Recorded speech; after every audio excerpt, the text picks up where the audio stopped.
Well, hello everyone. Thanks for joining in with me today. I want to share something with you all that's very, very dear to my heart. I want to hopefully enlighten you all and hopefully cause you all to want to join and stand with me to fight for this particular law to be put back into place, to be reauthorized. So let me just ask you a question. Are you all aware of the Violence Against Women Act of 1994? Do you know what that all entails? Well, let me just kind of share with you what that all entails, okay? It's actually a law that was put into place, as I mentioned to you, in 1994 by the current president at the time, which was Bill Clinton. He put this law into act in order to protect women like myself or men that were in a domestic violence relationship or had been dealing with or have been a victim, I want to say, of sex trafficking or some form of sexual assault that had happened to you, rape, or, even if it had been in a relationship. And so this law was put into place in order to protect us because years before there had been a lot of women that had contacted the police in terms of being in a domestic violence relationship or had been sexually assaulted in some kind of way. So because the percentage was higher at that time for women that were reporting being abused or being attacked more so than men, they put this law into place where it says it's called Violence Against Women Act, okay? Even though it does specifically say women, there is parts of it in there that is written to actually cover or protect men and women that are survivors of domestic or sexual violence, okay? So don't just get, caught up in just the title when I say that and think that it does not apply to men. It does apply to men, okay? It's not gender specific.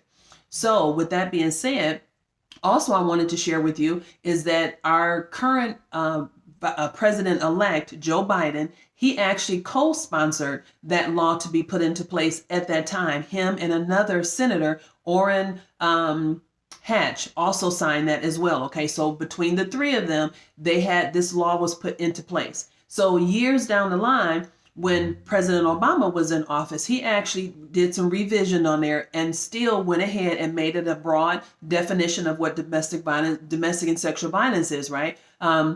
Whereas this new presidency that we have actually went in and made changes, and these changes were done under the table. It wasn't discussed in the media. It was done very quietly that the definition was changed. So if you're someone like myself that's a survivor of domestic violence, or maybe you're currently in a relationship and you have actually contacted the police in order to have your abuser arrested, he or she, and you went to court and nothing panned out as a result of that, let me just share with you why that would have happened. The definition has drastically changed. It is no longer protecting us as survivors. It's like if that situation, when you call to report an abusive situation, and if it does not specifically meet the classifications of what domestic violence is now in this Trump presidency, your abuser is not going to be arrested, okay? What also happens is this abuser, if he or she has not committed a felony or something like that, they're able to still get licensed to carry a gun,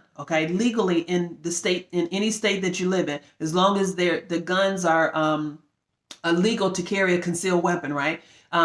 They can still get licensed to have a gun if that happens to be the case because they have not committed a felony, okay? So I just want to share that with you. So when you all were out here complaining about the gun laws and wanting the gun laws to pass, then guess what? This was a part of that too, okay? It also affected us as well as survivors of domestic violence because, like I said, the person, your abuser, if he or she has not committed a felony, they can legally still have a gun. Now, we already know that the statistics say that if a gun is involved, it's a 500% chance that it is going to end in homicide, that domestic violence relationship, right? So just think about that. When we talk about these gun laws, and you're pushing for that, that also affects us as far as domestic violence, okay? So now let me go ahead and give you the previous definition of it, which was more broad than what it is now. It says domestic violence is a pattern of abusive behavior in any relationship that is used by one partner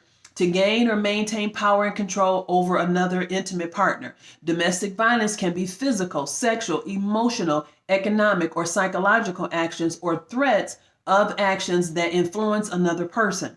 This includes any behaviors that intimidate, manipulate, humiliate, isolate, frighten, terrorize, coerce, threaten, blame, hurt, injure, or wound someone. This is from the Department of Justice. Okay, this is very broad. This was in November 2011, prior to even the the Obama administration reauthorizing it. Now, let's go into where it is currently as of today. Okay, totally different than where it was before.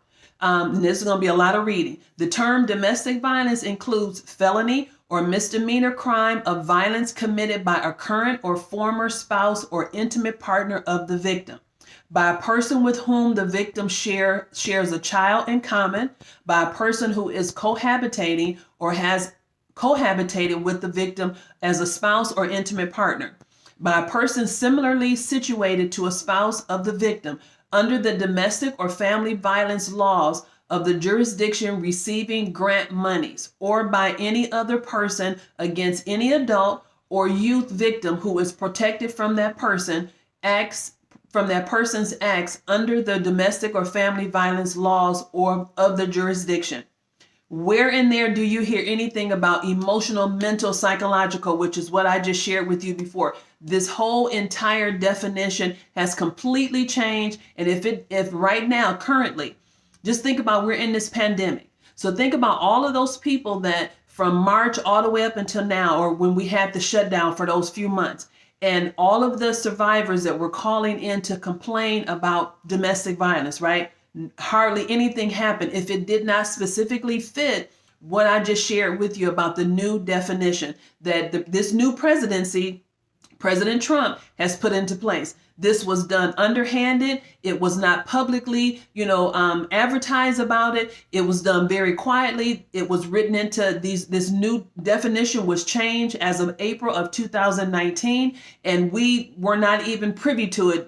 Well, I found out about it, sometime after, because I'm actually a commissioner with the city that I live in as far as a domestic violence commission committee. So I knew about the change. And we were very, very hurt behind it and trying to figure out what is it that we can do, because it's no longer protecting survivors. But I wanted to put this out here in terms of doing a video to share it with you. Hopefully you'll pass this on. You'll let your friends know to watch the video as well. And you'll continue to keep liking it and sharing it so that more people will get this message that I'm sharing with you. Okay, it's very crucial that we get this reauthorized within the first 100 days of the new Biden and Harris administration. Now, I want to share this with you as well. Back here in September, President-elect Biden, he mentioned he did a press conference, not so much a press conference, but he actually talked about it. He did the 26 years anniversary. Okay, he did a presentation on that, and he urged this new presidency to reauthorize this law, to put it back into place and to make the changes. And they chose not to do that because they're trying to hold on to some loopholes in there in order to keep it from being in place like it was before. So we have got to fight for this. This is not a Democrat or Republic thing. This is about survivors of all races of people, men and women across the United States, that need to be protected by this law. And it has not been reauthorized.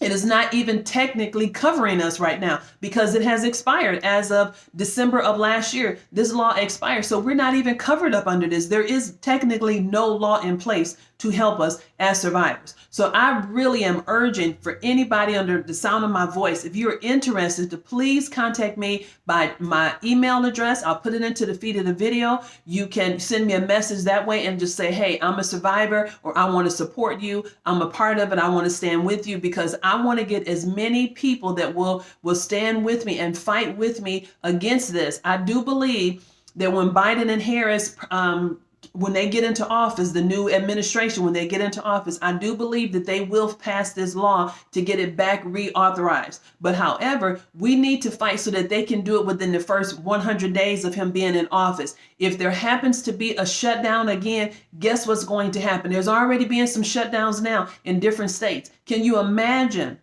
the amount of people that are going to be calling in, with domestic violence cases, and they are not going to be helped because it does not specifically meet the classifications of that definition of what it currently is now. So I'm really urging us to stand together in the fight as all of us, as survivors, as loved ones of survivors, or someone that we have lost that have passed away as a result of domestic violence. Or if you know someone, you have a loved one that's in a domestic violence relationship, stand and fight with me. So get in contact with me. My email address will be in the feed of this video.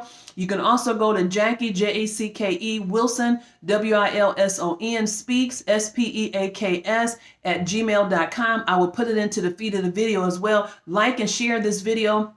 Also, subscribe to my channel because I'm going to continue to keep talking about it all the way up until that day. I'm asking to get as many people as I can that will stand with me and go before your legislative department and let them know to stand. We're going to protest this nicely. We're not going to be, it's not going to be an unjust where we're going to be any violence or anything. We're just going to go and stand and let our voice be heard because we want this to pass within the first 100 days. I believe that they will pass it. I just don't want it to go past that time, because if there's continuing to be shutdowns, we're going to have so many survivors that are going to that are not going to benefit from this law being in place. We have to get this done, people. So please join me with this. And like I said, you have different ways that you can reach me as well. So with that being said, please, you guys, take this into consideration. Do your research. Go and check it out yourself. It's called Violence Against Women Act of 1994, or you can look up VAWA and you will get the same exact information. You can even search